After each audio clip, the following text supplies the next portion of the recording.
Hi friends, ఈరోజు మనం exams గురించి మాట్లాడుకుందాం.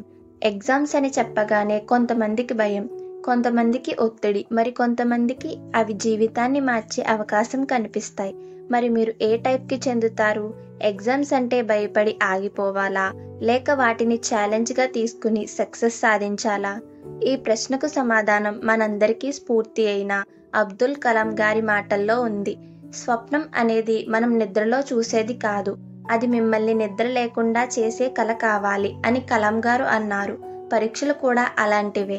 మన భవిష్యత్తును తీర్చిదిద్దే ఈ అద్భుత ప్రయాణంలో మనం ఒత్తిడిని ఎలా అధిగమించాలి, ఏ విధంగా చదవాలి, సమయాన్ని ఎలా ప్లాన్ చేసుకోవాలి, ఇవన్నీ ఈ వీడియోలో తెలుసుకుందాం. పరీక్షలు అనేవి మన జీవితం మీద ప్రభావం చూపే ఒక దశ మాత్రమే, కానీ అవి అంతిమ గమ్యం కావు. ప్రతి విద్యార్థి ఒక ప్రత్యేకమైన ప్రతిభ కలిగిన వ్యక్తి. తనదైన శైలిలో, తనదైన మార్గంలో సక్సెస్ సాధించగలడు. మీ కలలను సాకారం చేసుకోవాలంటే మీరు వాటిని నమ్మాలి. మీపై మీరు విశ్వాసం పెట్టుకోవాలి. మనలో చాలా మంది చివరి క్షణంలో చదవడం ప్రారంభిస్తారు, కానీ నిజమైన విజయం క్రమశిక్షణతో చదివిన వాళ్ళకే లభిస్తుంది. పరీక్షల్లో ఉత్తమ ప్రతిభ చూపాలంటే ఏ విధంగా చదవాలో అబ్దుల్ కలాం గారు చెప్పిన కొన్ని ముఖ్యమైన పద్ధతులను తెలుసుకుందాం. Number 1, Feynman technique. మీరు చదివిన అంశాన్ని ఇతరులకు చెప్పగలిగితే మీకు పూర్తిగా అర్థమైనట్లు. కనుక ప్రతి విషయం గ్రహించగానే ఒకరు ఉన్నట్లు ఊహించుకుని వారికి వివరించండి. Number 2, mind mapping. Mind mapping ద్వారా ముఖ్యమైన విషయాలను ఒక మ్యాప్ రూపంలో తయారు చేసుకోవడం ద్వారా గుర్తుంచుకోవడం సులభమవుతుంది. Number 3, ప్రొమోడోరో technique. 25 నిమిషాలు పూర్తిగా కట్టుదిట్టంగా చదవడం, ఆ తర్వాత 5 నిమిషాలు విరామం తీసుకోవడం. ఇది మెదడుకు ఎక్కువ పని మిగలకుండా మరింతగా నేర్చుకునేలా చేస్తుంది. Number 4, study schedule. ప్రతిరోజు ఏ సబ్జెక్ట్కు ఎంత సమయం కేటాయించాలో ముందే ప్లాన్ చేసుకోవాలి.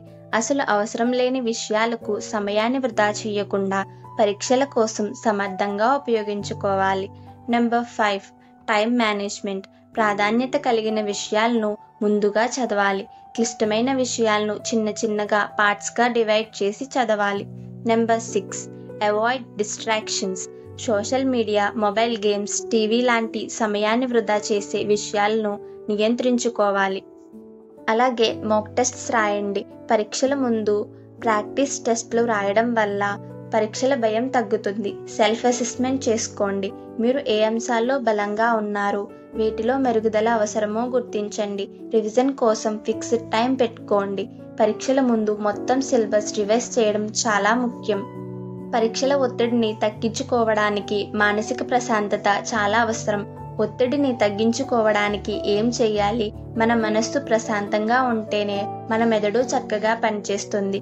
అబ్దుల్ కలాం గారు ప్రతిరోజు యోగా, ధ్యానానికి ప్రాధాన్యత ఇచ్చేవారు. Meditation and yoga. కనీసం రోజుకు 10 నిమిషాలు ధ్యానం చేస్తే మన ఏకాగ్రత పెరుగుతుంది. 6 నుంచి 7 గంటలు నిద్ర లేకపోతే మెదడు సమర్థవంతంగా పనిచేయదు. హెల్దీ డైట్ మెయింటైన్ చేయండి. పోషకాహారం తీసుకోవడం వల్ల మెదడు చురుకుగా పనిచేస్తుంది.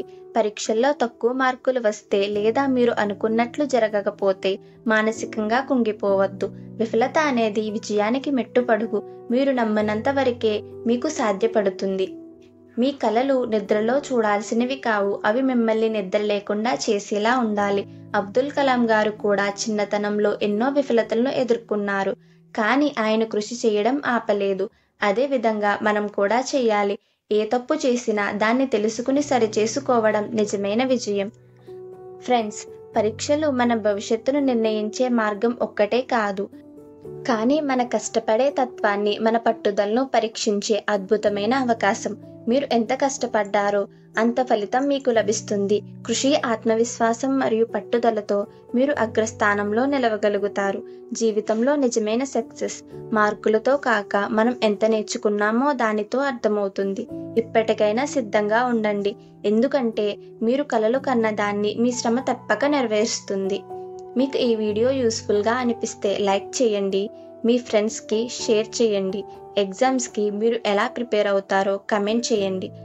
మరిన్ని మోటివేషనల్ వీడియోస్ కోసం మా ఛానల్ను సబ్స్క్రైబ్ చేసి బెల్ ఐకాన్ని క్లిక్ చేయండి.